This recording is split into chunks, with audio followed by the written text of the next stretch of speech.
अपने पसंदीदा शो के फुल एपिसोड देखने के लिए अभी डाउनलोड करें दंगल प्ले ऐप।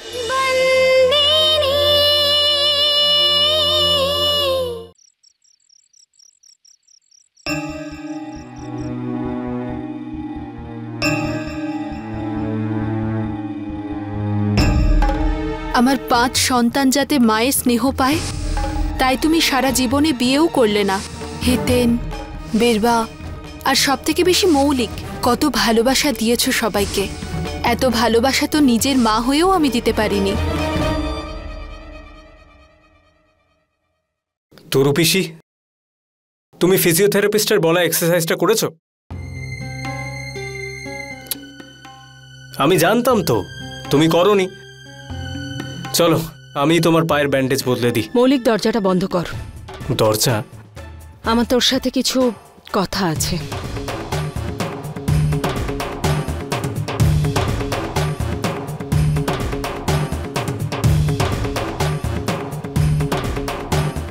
কি হয়েছে তরু পিসি? তুমি কি চিন্তা করছো? ওই মহিলা সুভদ্রা নয়। কি? তুমি এটা কি বলছো তরু পিসি? আরে উনি বাবার সব প্রশ্নের উত্তর দিয়েছেন। উনি সেই সব জানেন যা সুভদ্রা মায়ের জানা উচিত ছিল। জানে না, ও সব কথা জানে না। আর সেই কথা তো একেবারেই জানে না যেটা শুধুই সুভদ্রা জানত। মানে? তোর মনে আছে আমি তোকে কি বলেছিলাম? কারণ শুধু সুভদ্রা জানত যে তুই আমার ছেলে।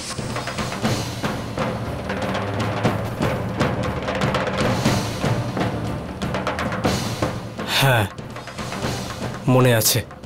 ওনার হয়তো এই কথাটা জানা উচিত যে আমি তোমার ছেলে। ও জানে না। কি? তার মানে ওই মহিলা সুভদ্রা মা নন? না।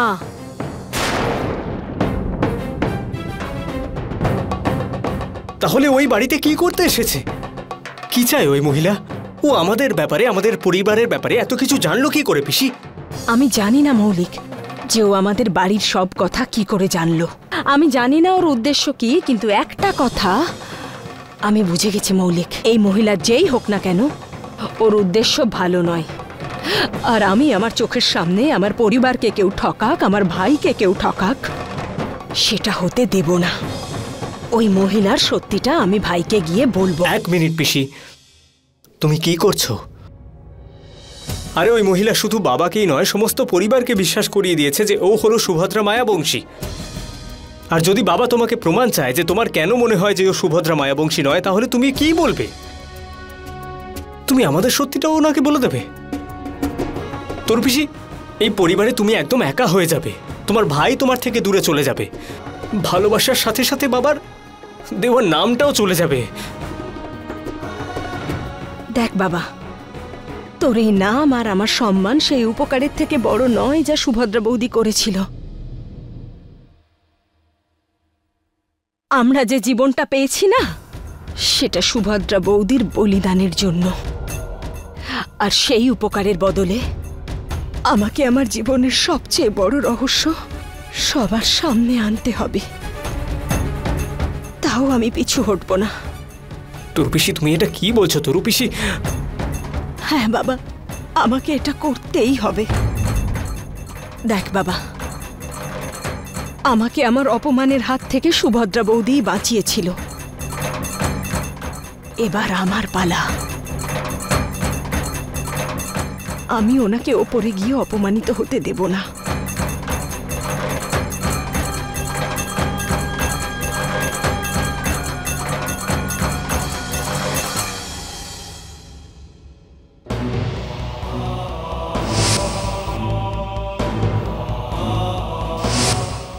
এখন আমি শুধু অপেক্ষা করে আছি যে কখন সেই মহেন্দ্র ক্ষণেশ উপস্থিত হয়। এবার তুই দেখবি নাকি তোর এই চক্রব্যূহ আমি ঠিক কিভাবে ভেঙে দিই। অনামিকার মুখ থেকে সুভদ্রার মুখোশটা আমি ঠিক কিভাবে খুলে ফেলি। আর তোরা দুজনে মিলে যে খেলাটা খেললি না আমার সঙ্গে, সেটার জবাব আমি কিভাবে দিই? ভাই, আরে তোমার পায়ে লেগেছে না দিদি ভাই? তো কাজ থাকলে তুমি আমাকে বলতে পারতে, আমি চলে আসতাম।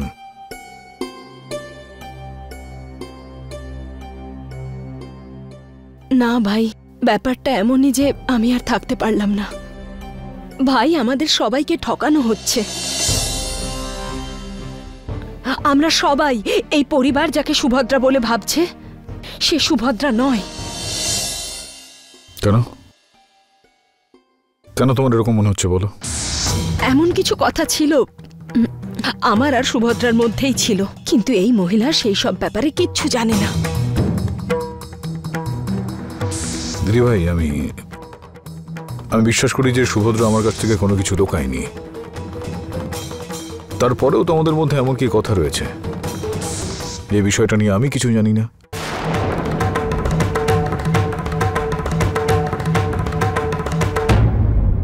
হ্যাঁ, মানে ছিল এরকম কিছু কথা। দেখ, স্বামী আর স্ত্রীর মধ্যেও তো এমন কিছু কথা থাকে না যা অন্য সকলে জানতে পারে না। ঠিক তেমনই ননদ আর বৌদির মধ্যেও কখনো কখনো এমন কিছু কথা তো হতেই পারে না। কিন্তু এই মহিলা কিছু জানে না সেসব ব্যাপারে। এই যে তুমি এই কথাগুলো বলছো না, এটাই বাড়িতে অন্য কেউ বিশ্বাস করবে না, কিন্তু আমি জানি তুমি যেটা বলছো সেটা ঠিক।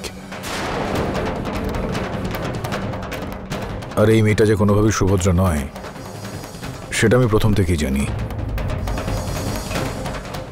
অনামিকা দেশাই, এই মেয়েটার নাম অনামিকা। ও একটা নাটকের দলে কাজ করে, অভিনেত্রী।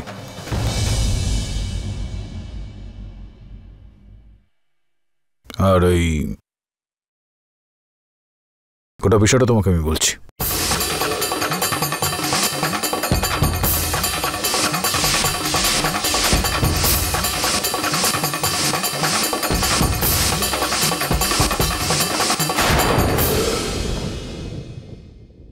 বুঝতে পারলে আমার কথা তুমি? এবার দিদিভাই, আমাকে তোমার সাহায্য করতে হবে। আমি তো সব সময় তোর সাথেই আছি ভাই, আমি আর কোথায় যাব? আর তার উপর এই মহিলা সুভদ্রার নাম করে আমাদের সবাইকে ঠকাচ্ছে। আমাদের সুভদ্রার জায়গাটা নেওয়ার চেষ্টা করেছে ও। এই ভুলের জন্য আমি কখনো ওকে ক্ষমা করব না। বল কি করতে হবে? এই বাড়িতে যেন এই বিষয়টা নিয়ে আর কেউ গুণা করে জানতে না পারে। আমি শুধুমাত্র সময়ের অপেক্ষায় রয়েছি। আর তারপর তুমি দেখো এই মহিলার মুখ থেকে আমি মুখোশটা ঠিক কিভাবে খুলে দিই। আর ওকে শুধু নয়, পিনাকিকেও। ওর এই কাজের জন্য আমি ঠিক কি শাস্তি দিই ওকে। আর এটা আজকেই আমি করব, তুমি দেখে নিও। আমি তৈরি ভাই। মালকিন, আপনি এই বাড়ি ছেড়ে যাবেন না, আর মন খারাপও করবেন না। আমি জানি যা হচ্ছে সবকিছু মেনে নিয়ে এই বাড়িতে থাকাটা কষ্টের। আমি এটাও শুনেছি যে পিসিমা কিভাবে আপনাকে এই বাড়ি থেকে চলে যেতে বলেছে, কিন্তু উনি তো ভুল তো কিছু বলেননি উনি। চম্পাকলি, যতই আমি হিতেনদা, কদ্দু, মৌলিকদা, সূর্য আর বিভাকে যতই ভালোবাসি না কেন, কিন্তু ওরা তো আসলে মালকিনের সন্তান। মালিক আমাকে স্ত্রীর সম্মান দিয়েছেন, স্ত্রী হিসেবে গ্রহণ করেছেন, কিন্তু এটা তো সবাই জানে যে মালিক মালকিনকে সব থেকে বেশি ভালোবাসেন। যখন উনি এখানে ছিলেনও না, তখন মালিক ওনাকে নিজের স্মৃতিতে বাঁচিয়ে রেখেছিলেন। আমি জানি যে ওনাদের মাঝখানে আসা অনেক বড় পাপ, আর তাই আমাকে এখান থেকে যেতে হবে। আপনি কি এই ব্যাপারে মালিকের সাথে কথা বলেছেন? আমি মালিককে বলেছি যে আমি কিছুদিনের জন্য দাদুর কাছে যেতে চাই, কিন্তু যাওয়ার আগে আমি ওনার সঙ্গে দেখা নিশ্চয়ই করে যাব। কিন্তু চম্পাকলি, তুমি মালিককে এই কথা বলবে না যে আমি কি ভেবে এই বাড়ি থেকে গেছি।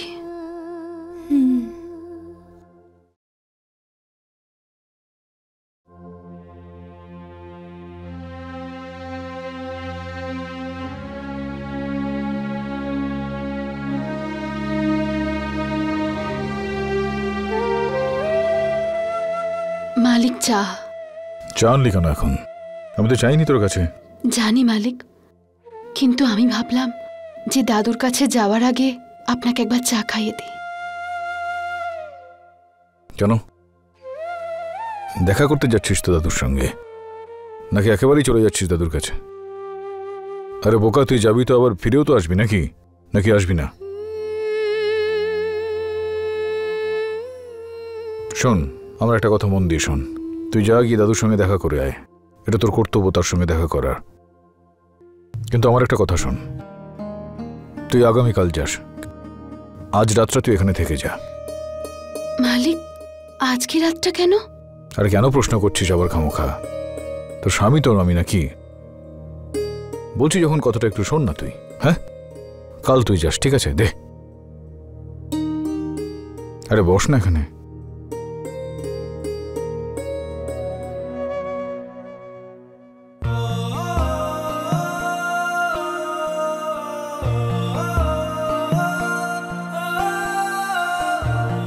তুই জানিস যে তোকে আমার এত ভালো লাগে কেন? কেন মালিক? কেননা তুই অতটাও মূর্খ নোস।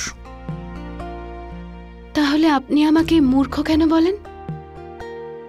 কারণ তুই একটা মূর্খ। এনে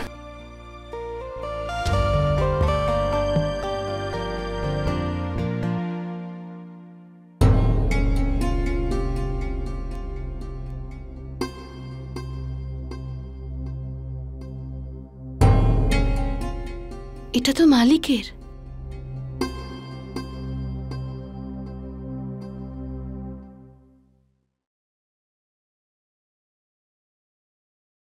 কোথায় যাচ্ছ তুমি?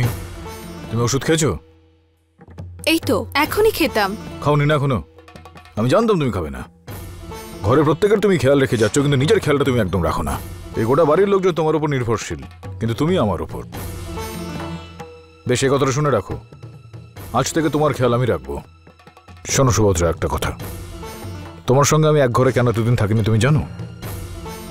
কারণ আমার মনে এই প্রশ্নটা এখনো ছিল যে আমার কোলের মধ্যে যে মহিলার মৃত্যু হয়েছিল সে আসলে কে। কিন্তু আমি সেই প্রশ্নের উত্তর পেয়ে গিয়েছি। আমি এটা জানতেই পেরে গিয়েছি যে তুমি হলে আমার সুভদ্রা। সে কারণে আমি আজ থেকে তোমার সঙ্গে এক ঘরে থাকবো।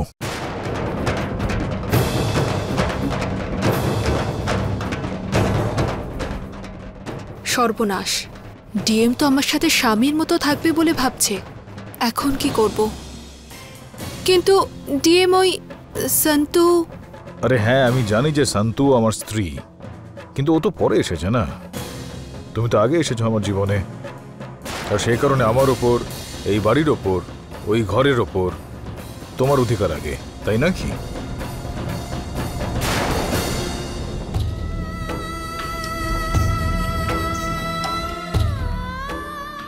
ক্ষমা করে দিই সময় সন্তুরি, তোর খারাপ লাগলো, কিন্তু আমাকে এটা করতেই হতো। ব্যাস, আর কয়েকদিনের মধ্যেই যাবতীয় খেল খতম হয়ে যাবে। তুই তোর অধিকার ফিরে পাবি এবং অনামিকার শাস্তিও পাবে।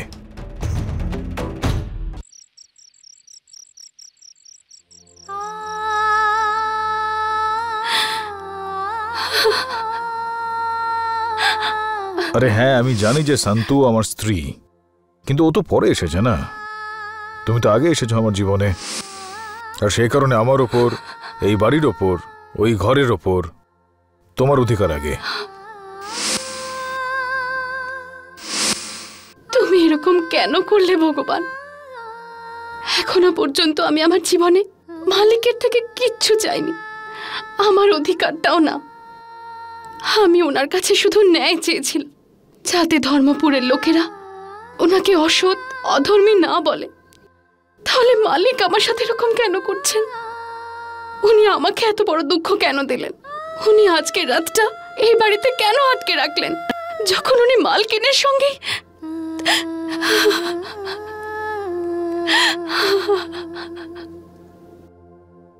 আমি সত্যি বলছি পিনাকিন দাদা, এবার আমার সহ্যের সীমা ছাড়িয়ে যাচ্ছে। আমি এখানে এক মুহূর্তও থাকতে চাই না। আরে ওই ধর্মরাজ মাহিয়া বংশী আমাকে সত্যি স্ত্রী ভাবছে। আরে সেটা তো ভালো কথা। এটা কি বলছেন আপনি? আরে উনি আমাকে স্ত্রী মনে করে আমার সাথে। যাক ছাড়ুন, দেখুন আমি এখানে রাত্রে থাকতে পারবো না। আপনি একটা কাজ করুন, রাত্রিবেলায় গ্রামের রাস্তায় আসুন, আমি ওই চাবিটা নিয়ে লকার থেকে কাগজটা বার করে আপনাকে দিয়ে দেব। আর তারপর আপনার সাথে আমার আর কোনো সম্পর্ক থাকবে না, আমার কাজ শেষ। আপনি শুধু আমাকে টাকাটা মিটিয়ে দিন আর ভুলে যান আমাকে।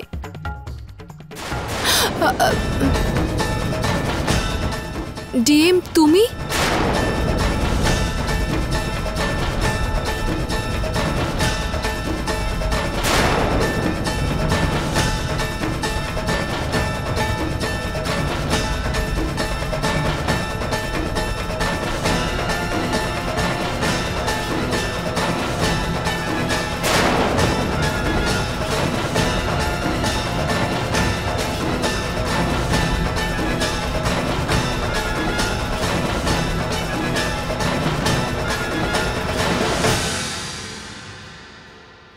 তুমি তোমার প্রথম স্পর্শ তো আমাকে বলেছিলে, কিন্তু তোমার আমার করা প্রথম স্পর্শ মনে আছে? আমার মনে আছে।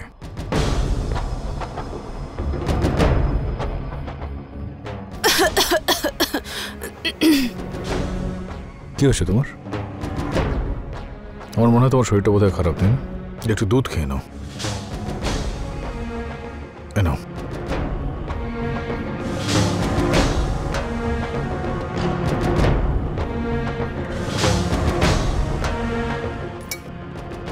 কোথায় যাচ্ছ?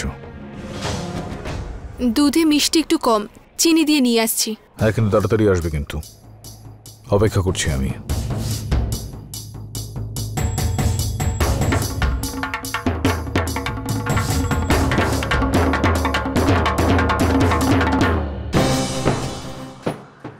ঘুমের ওষুধটা কোথায় আছে?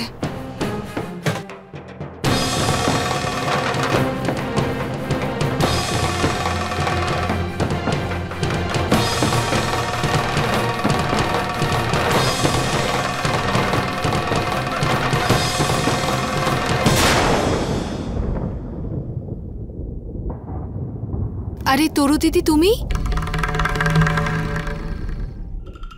আরে সুভদ্রা, তুমি এই সময় এখানে কি করছো? না, ওই দুধে মিষ্টি কম লাগছিল, তাই চিনি আনতে এসেছিলাম। আমি খুব খুশি সুভদ্রা যে তুমি ফিরে এসেছো। ভাই তোমাকে স্ত্রী হিসেবে আবার স্বীকার করেছে। তাছাড়া ওই সন্তরি, ও তো ভাইয়ের স্ত্রী হওয়ার যোগ্যই নয়, নিচু জাতের মুখ্য মেয়ে একটা। ভগবানকে অশেষ ধন্যবাদ যে তুমি ফিরে এসেছো। আরে তুমি এখানে দাঁড়িয়ে রইলে কেন? যাও, ভাইয়ের ঘরে যাও, ও তোমার জন্য অপেক্ষা করছে। ও হ্যাঁ।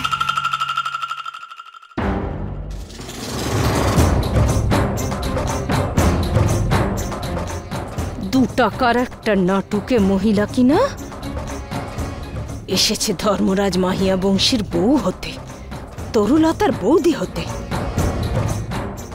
এবার তোকে এমন মজা দেখাবো না।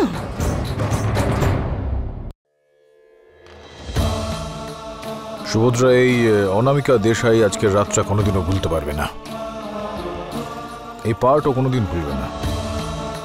যে কারো চিন্তা ভাবনার সুযোগ নিয়ে খারাপ কাজ করলে কি ফল পেতে হয়।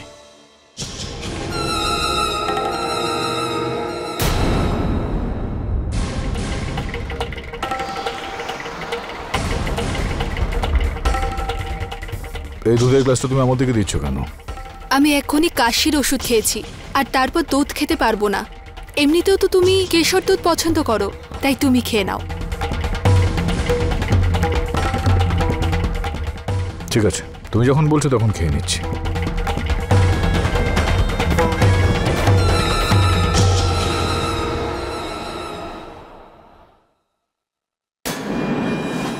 চলো এসো।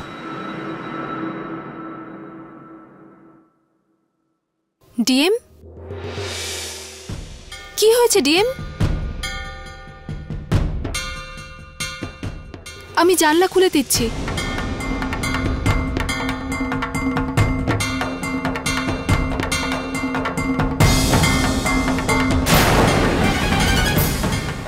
মনে হচ্ছে দুধে ঘুমের ওষুধ মিশিয়েছিলাম, তারই প্রভাব হচ্ছে।